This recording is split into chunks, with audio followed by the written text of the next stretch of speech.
makeh tah ono kesempatane kaya pengen-pengene bebarengan maneh.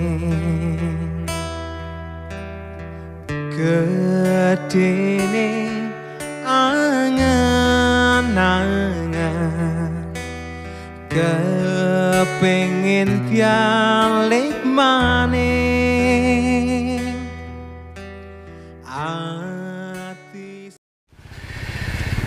Assalamualaikum warahmatullahi wabarakatuh.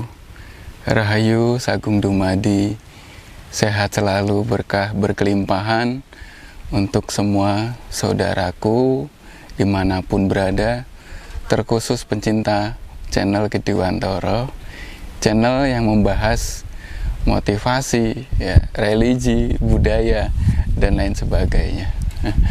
Nah, saudaraku, di video kali ini saya ingin mengajak kalian semua untuk berpikir out of the box, ya. Mencoba berpikir di luar batasan, ya. Kita sama-sama sharing berpikir di luar batasan. Nah, apa sih yang akan disajikan dalam video ini? Tema dalam video kali ini kesenangan, ya, atau kebahagiaan dan juga kesedihan adalah ilusi dari pikiranmu. Wah, ini kan berpikir out of the box, ya. Sebuah ilusi dari pikiran kita sendiri. Ternyata bahagia, ya, kesenangan itu sendiri, kesedihan itu sendiri adalah ilusi dari pikiran kita sendiri. Oke, pelan-pelan kita pahami mekanismenya seperti apa, sehingga kalau kita paham kuncinya, ya, saudaraku semua, maka kita akan biasa-biasa saja. Nggak lagi sedih, ya. Kalau sedih ya nggak sedih-sedih banget. Kalau bahagia ya nggak bahagia sampai over, ya, terlalu banget. Jadi kita tetap di tengah-tengah, standar aja, ya. Standar dalam artian netral. Ketika musibah, kesedihan, kita nggak terganggu. Ketika kebahagiaan, kesenangan, kita pun nggak terganggu. Oke, begini, saudaraku. Saya kasih contoh yang mudah dipahami, yang simple, ya. Misalnya kita semua nih dapat mobil, ya. Anggap saja dapat kendaraan. Kita semua baru beli kendaraan, ya. Pasti kan rasanya bahagia, rasanya seneng, ya. Nah, kenapa kebahagiaan dan kesenangan ini adalah ilusi dari pikiran kita sendiri? Karena pertama, kesenangan dan kebahagiaan yang terdapat pada satu benda atau satu materi itu bukan kesenangan atau kebahagiaan sejati. Jadi masih ilusi dalam pikiran kita. Kembali dalam ilustrasi tadi, ketika kita membeli atau mendapatkan sebuah kendaraan atau sebuah mobil, kita pasti merasa senang.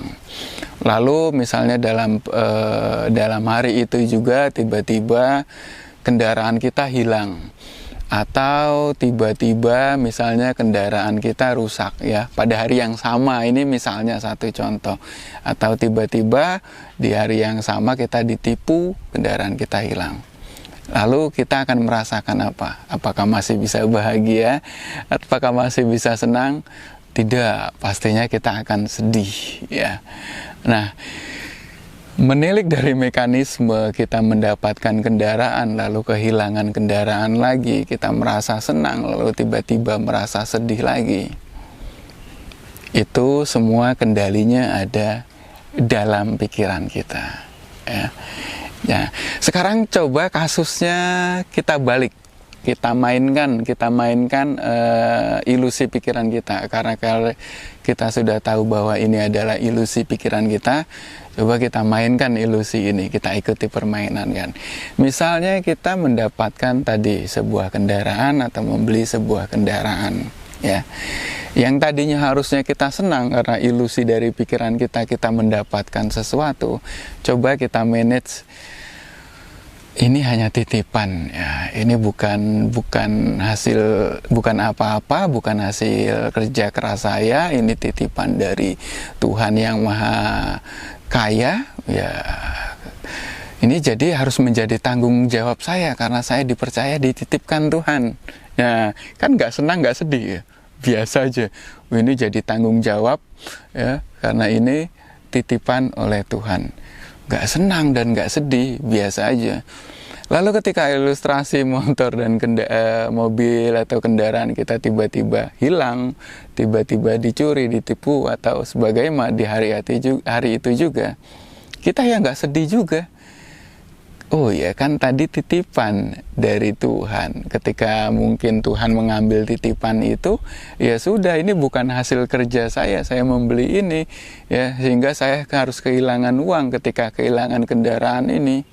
Ya, biasa aja kan, nggak sedih, nggak bahagia juga, ya netral ya, istilahnya netral. Nah, disinilah ya saudaraku yang perlu kita pahami sebenarnya. Banyak ilusi-ilusi dalam pikiran kita yang sebenarnya itu mengganggu diri kita sendiri. Pikiran kita lah sebenarnya yang mengganggu diri kita sendiri. Jika ada suatu musibah, kita menganggapnya itu merugikan, kita menganggapnya itu menyakiti, lalu pikiran kita membuat ilusi kesedihan. Ya, andai kita bisa mengontrol diri kita si pancer, kita bisa menguasai pikiran kita.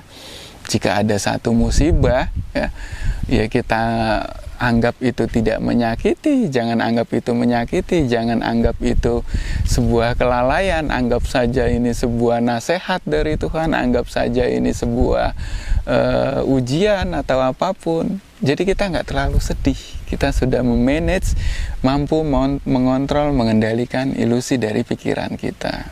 Ya, hal apapun saudaraku, ya.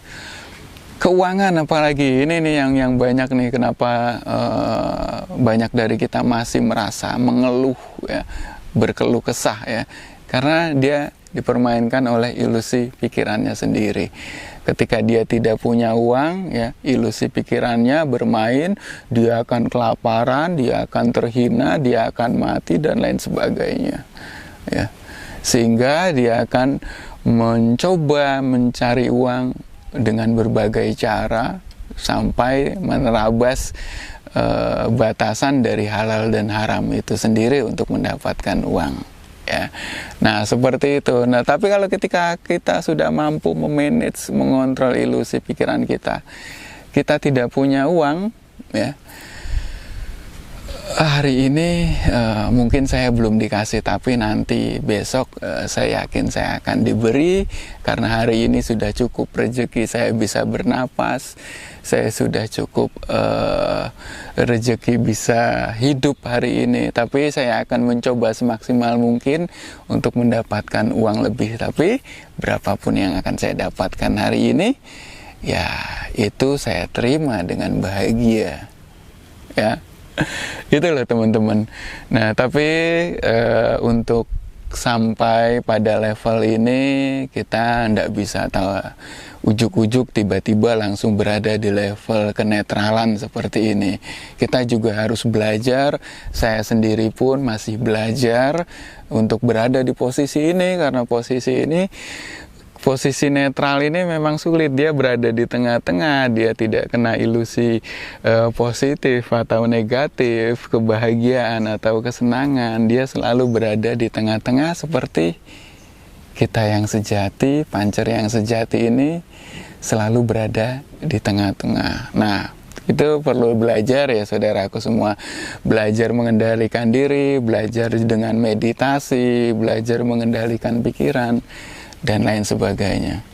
Kalau kita nggak belajar mulai dari sekarang, saya yakin sampai kapanpun tidak akan bisa. Oke, jadi kesimpulan dari video ini ya, maksud saya ingin menyampaikan hati-hati dengan ilusi pikiran kita sendiri. Jangan terlalu sedih, jangan terlalu bahagia. Kita mampu mengatasi dan mengendalikan pikiran kita sendiri. sehingga kita bisa mengontrol dan menjaga. Itulah yang disebut dengan eling lan waspada. Eling kepada diri sendiri, waspada kepada diri sendiri. Terima kasih saudaraku, semoga video ini bermanfaat. Assalamualaikum warahmatullahi wabarakatuh. Rahayu, rahayu, rahayu.